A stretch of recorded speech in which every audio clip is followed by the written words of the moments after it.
Hi, my name's Andy Jones, and I'm here with you today talking about knowledge transfer partnerships. So thanks for joining me, and thanks for finding this video. I've been working at University of Exeter, helping people to commercialize their research for the best part of like a year and a half now.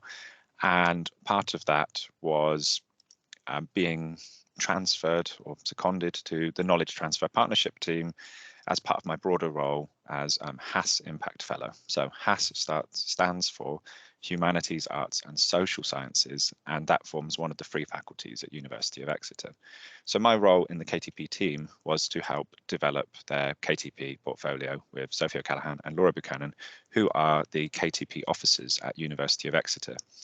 This recording is primarily for people at Exeter University, so academics or early career researchers or even organisations that are looking to work with Exeter. And a lot of the information is more specific to the setup at Exeter. But the reason for having it on this site, which is my own independent site called Stakeholder Strategy, is because I wanted to make sure that the information continued to be accessible beyond my time of employment at Exeter University. So that's the short reason why it's here. And it's also here because this is a platform for helping to build bridges between academia and business or industry. And my work on knowledge transfer partnerships was part of that and part of the reason why I've become interested in this area.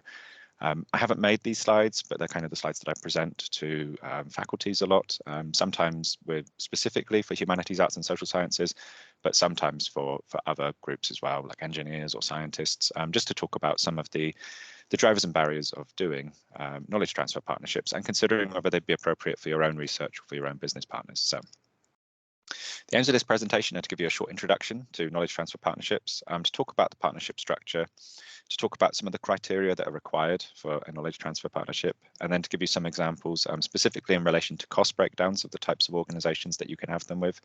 I move on to talk about the timeline or timescales for applications. So that can be something that works for some projects, not for others. And then finally, I move on to this more kind of trialed aspect of knowledge transfer partnerships, which is accelerated knowledge transfers, which are much shorter than traditional knowledge transfer partnerships. At the time of recording, which is kind of 2023, there has been one previous trial of accelerated knowledge transfers, but we think that there will be more coming up in September of this year, so September 2023. Okay, so knowledge transfer partnerships are freeway relationships that transfer expertise from academia to UK business. They're part funded by government, by an organisation called Innovate UK, who are the lead funders, and they've been around for about 40 years. So across the UK, there's about 800 currently active projects. So it's something that has a long kind of history and is a very kind of robust source of funding. It's not something which is recently developed in that sense. So in terms of the structure, it's a freeway relationship between what's called a KTP associate, who is an individual who's embedded into the organisation, an academic team, so kind of the academic expertise that organisation may need in order to introduce the business change that they're proposing, and then the business themselves. So it has to work for everybody. Everybody has to benefit from the relationship. And unlike other sources of academic funding, this is a project which has both identifiable business needs and business opportunities, as well as the possibility for academic research. The KTP associate is embedded in the organisation 100% of their time, so the relationship has to work well between the associate and the industry partners. So the project criteria are that it has to be strategically relevant to the business, so there has to be a project that works for them. It has to address a business challenge or a priority, so the business kind of takes the way in leading the innovation that is required in a sense, but it also has to have this element that requires expertise from a university. So it's something that couldn't be done internally within the business itself. It has to receive tangible benefits for the business, so like improved productivity, performance or profit, and the business has to be a registered UK business with a big enough size to support an associate. So projects tend to last between 12 and 36 months, so kind of 2 years is the general length of a project. And the KTP associate is jointly recruited. So they're employed by the university, but they're based on the business premises 100% of the time. What the academic team gets is 0.5 days a week brought out of their contracts to work on this project. So the academic team is comprised of 2 academics, and between them, they get half a day a week to work on this project. So it's a great opportunity for academics to be building relationships with non-academic partners, but also introducing innovation and solving kind of business problems which are specific to those organizations that you might want to build relationships with in the future. So in terms of the benefits for business, it embeds new capabilities and expertise, exploits new opportunities, obviously improves performance. It's a recruitment opportunity for the business, not only in terms of the KTP associate who's recruited, but obviously like the skills that you're equipping that KTP associate with means that they'll be very well tailored to the day-to-day running of your project, and will understand how they could have a role in the future. And of course, these projects are part funded by Innovate UK as well, so you're getting this kind of opportunity for innovation at a subsidized rate. It's having to go through that first assessment from a board of expertise, a board of kind of experts who are trying to figure out whether the investment from their part, from Innovate UK, is going to be returned, in the future productivity of the business. So in that sense, they're getting this kind of, assessment free of charge to figure out whether there is broader consensus about the business opportunities that they have identified. Okay, so in terms of like breakdowns of costs, we have kind of small to medium enterprises, and the difference is that Innovate UK contributes 67% at the time of recording, and the business contributes 33% of the overall cost of the project. So you can recruit a KTP associate on a salary of up to £40,931. There's a bit of money for development, for travel, subsistence, consumables, and obviously like academic supervision as well. So the cost to the business per year is a little over £30,000 before VAT. And although that seems like it is still, a lot of money, even in this kind of subsidized, projects. But obviously, if they were working directly with the university, then it would be significantly more. It would be that kind of total partnership budget rather than that subsidized partnership budget. So that's what the situation is for small to medium enterprises. And then for charities or non-for-profits, Innovate UK subsidise a bit more at the moment, so up to 75%. Same top level salary, it just means the business contribution is a little bit lower. So, it's just over £23,198 before VAT. And of course, if you're working with industry partners, it's worth talking to them about how they could look into their own way that they're kind of managing their research and development in their organization, and whether there's further opportunities for kind of VAT subsidies or anything like that there. So yeah, although never want to give direct financial information to a business or advice to a business, it's worth just asking them whether they've considered how they could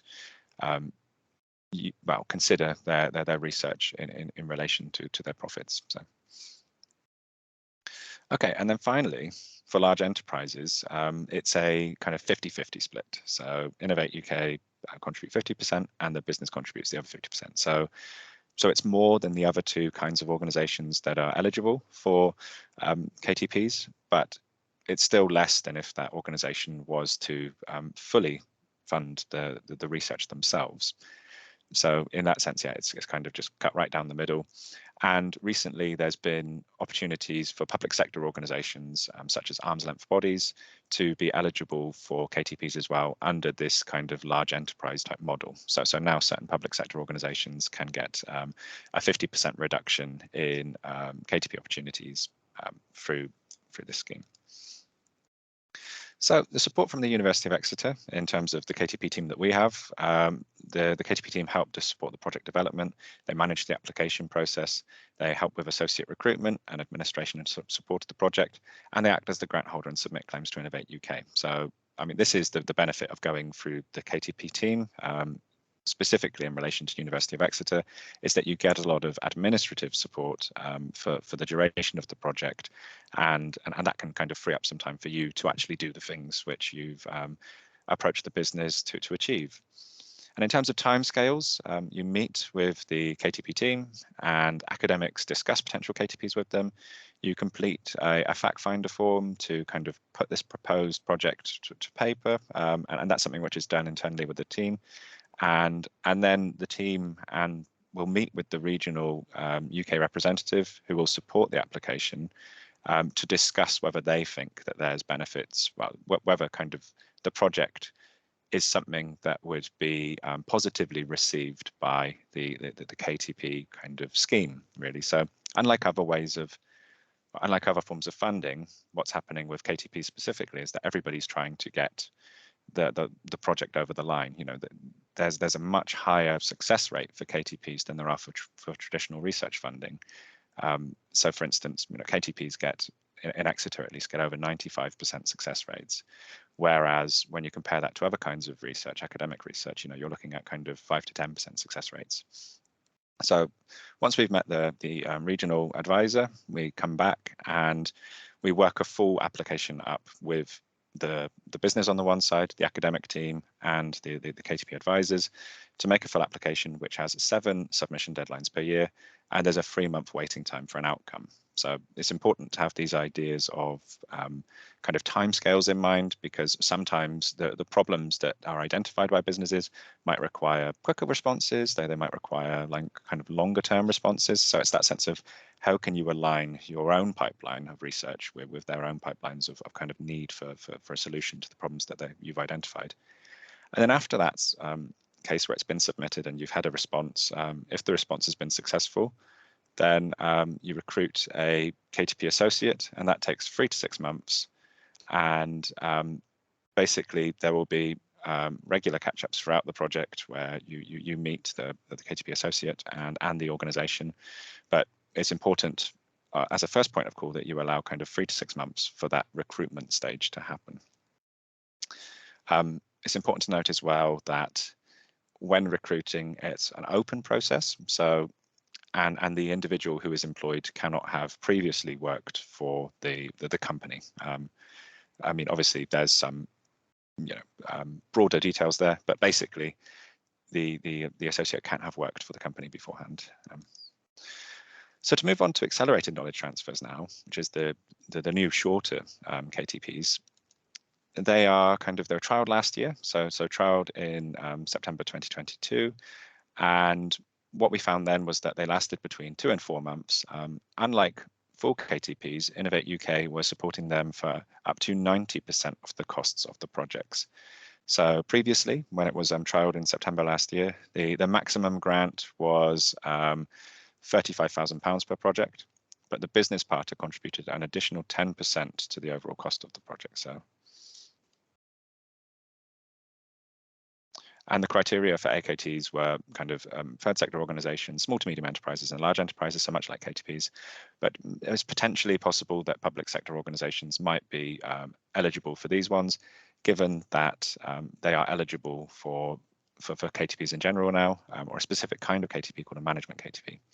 So companies must be registered in the UK, they must have a minimum of 5 employees and be capable of demonstrating affordability and have 2 years worth of audited accounts. So that's just to show that the company can actually support the KTP, which is the same for KTPs and AKTs. And the AKT associate should be named in the application and be available to start project delivery immediately upon receipt of the grant offer letter. So basically, unlike KTPs where you have that open recruitment process, AKTs is a much shorter recruitment process because you identify the eligible candidate within the application. So there's this idea that there are much shorter projects which need to be done on a much quicker timescale. So in that sense, they would prefer it if the candidate was ready to start on day 1. Okay, and the AKTs must stimulate demand within the business partner to deliver further innovation and accelerate delivery through partnerships with UK base. So basically, this just means that what they're looking for in these AKTs are just next opportunities. So what comes out of the other side of it? Would it be that it moves towards a full KTP? Would it be that it's a scoping exercise? Will it lead to studentships? Will it lead to consultancy? It's that sense of what would the next steps be? How is this building growth within the organization? And projects must demonstrate a need for knowledge transfer from academic expertise, so much like original KTPs. So the benefits are that obviously, like KTPs, you get to build the relationship with a non-academic partner. You get some buyout of academic time, so a quarter of a day a week for the short KTPs, but obviously half a day a week for the full KTPs.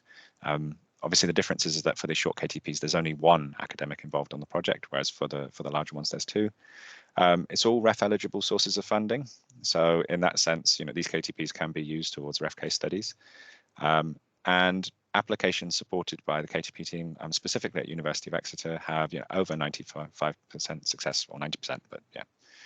And in my secondment, which was December to March 2022, our work kind of identified potential projects, amounting up to £2.7 million. So it's this sense that, especially with HASS-based disciplines, that there is significant opportunity to be considering how academics can engage with business, especially in disciplines where those academics previously don't have significant engagements with businesses. And part of my work was looking at the drivers and barriers for that. Happy to discuss that more for whoever wants to. And then what I've been doing at Exeter is a pre-application activity, which is basically asking people to give an expression of interest so we can start sorting through those applications as early as possible, but that's not relevant for this for this one. So if you are a colleague at University of Exeter, this is the details for contacting the KTP team at University of Exeter. So we have Twitter there, we have a university webpage, and obviously we have the KTP advisors, Sophie and Laura. So thanks for listening. And yeah, if you have any questions about Exeter specifically, get in contact with the KTP team. If you have any questions more generally about KTPs and about the relationships that they offer between business and academia, get in contact with me on Twitter, on LinkedIn, through this website. Absolutely, it's been great chatting to you, and I will speak to you soon.